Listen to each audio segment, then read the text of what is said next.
Okay, so this is my first test fit. So you can see here, it's got to go forward.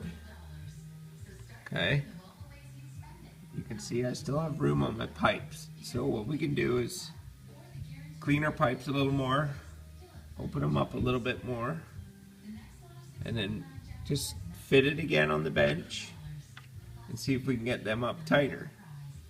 And then you can also shave down the flex pipe to shave it down a little bit to get them in a little more. But we can also cut the manifold side of the flex pipe. You can trim 1/2 inch off of there to move the whole thing forward. Now you got enough there, as you can see. Not focusing here.